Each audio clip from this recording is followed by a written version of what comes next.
जय श्री कृष्ण दर्शकों।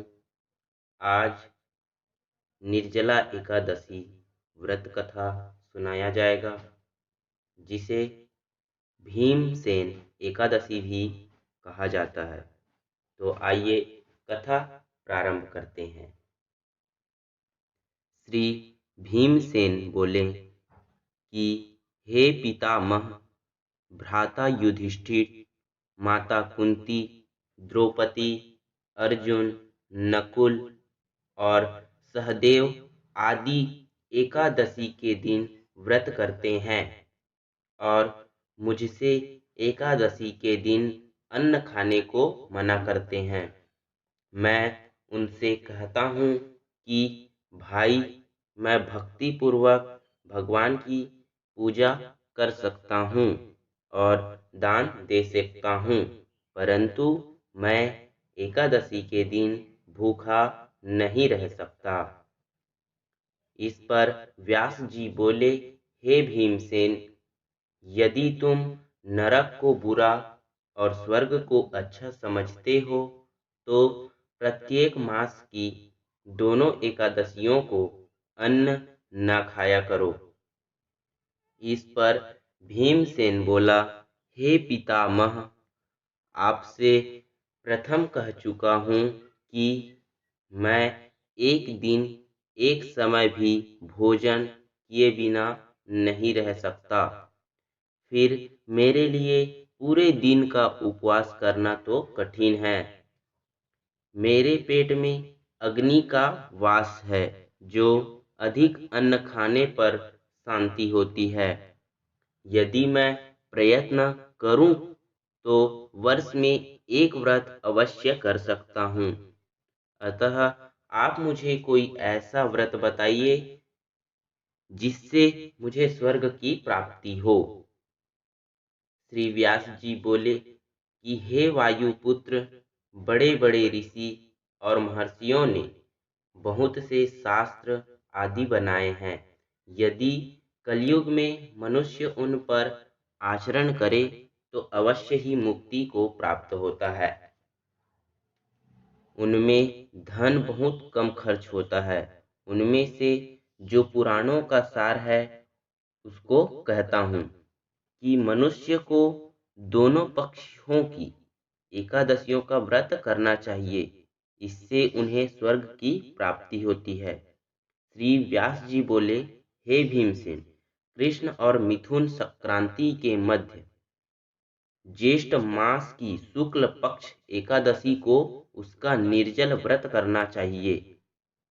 इस एकादशी में व्रत में स्नान और आचमन वर्जित नहीं है, लेकिन आचमन में 6 माह से जल से अधिक जल नहीं लेना चाहिए।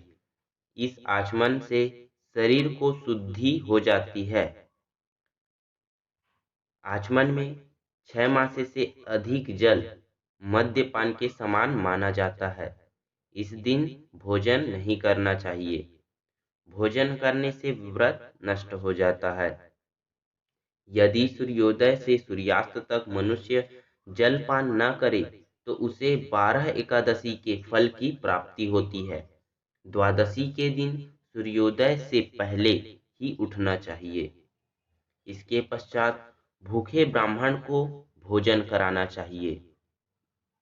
तत्पश्चात स्वयं भोजन करना चाहिए।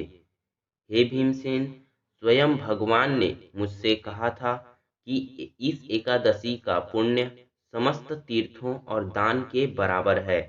इस दिन निर्जला व्रत रहने से मनुष्य समस्त पापों से मुक्त हो जाता है और जो मनुष्य निर्जला एकादशी का व्रत करते हैं उनको मृत्यु के समय भयानक यमदूत नहीं दिखते, वरन भगवान विष्णु के दूत स्वर्ग से आकर उसको पुष्पक विमान पर बिठा स्वर्ग को ले जाते हैं।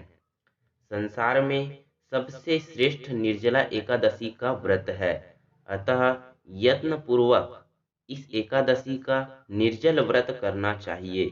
इस दिन प्रत्येक मनुष्य को ओम नमो भगवते वासुदेवाय नमः इस मंत्र का उच्चारण करना चाहिए।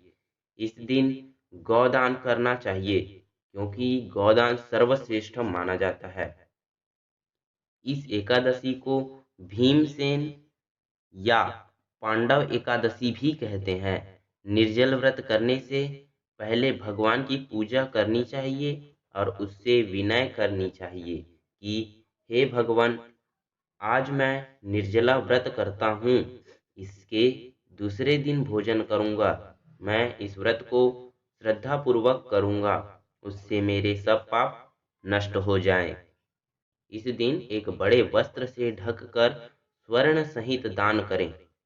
जो मनुष्य इस व्रत के अंतराल में स्नान तप आदि करते हैं, उनको करोड़ पल स्वर्ण दान का फल मिलता है। जो मनुष्य दिन यज्ञ होम आदि करते हैं, उसका फल वर्णन भी नहीं हो सकता। इस निर्जला एकादशी के व्रत के से मनुष्य विष्णु लोक को जाता है। जो मनुष्य इसी दिन अन्न खाते हैं, उनको चंडाल समझना चाहिए। वे अंत में नरक को जाते हैं।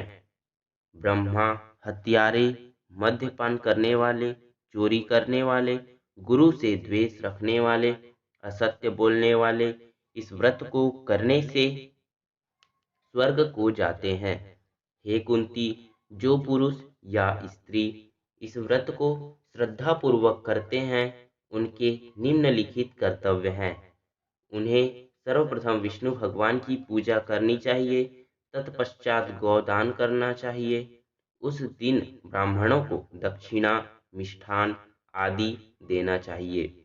निर्जला के दिन अन्न, वस्त्र, छत्र, उपाहन आदि का दान करना चाहिए। जो मनुष्य इस कथा को प्रेम पूर्वक सुनते व पढ़ते हैं, उनको स्वर्ग की प्राप्ति होती है। दर्शकों, यह था निर्जला एकादशी व्रत कथा। यदि संभव हो तो अपने घर में श्री सत्यनारायण भगवान का पूजन अवश्य करवाएं, क्योंकि इस दिन सत्यनारायण भगवान का पूजन कराना अत्यंत ही शुभ माना जाता है। यदि वीडियो अच्छा लगे तो लाइक जरूर करें और चैनल को सब्सक्राइब करना बिल्कुल भी न भूलें। यदि आपको सत्यनारायण भगवान की पूजन विधि चाहिए, चैनल को सब्सक्राइब करके रखें, क्योंकि सत्यनारायण भगवान की पूरी पूजन विधि आपको एक ही वीडियो में बता दी जाएगी।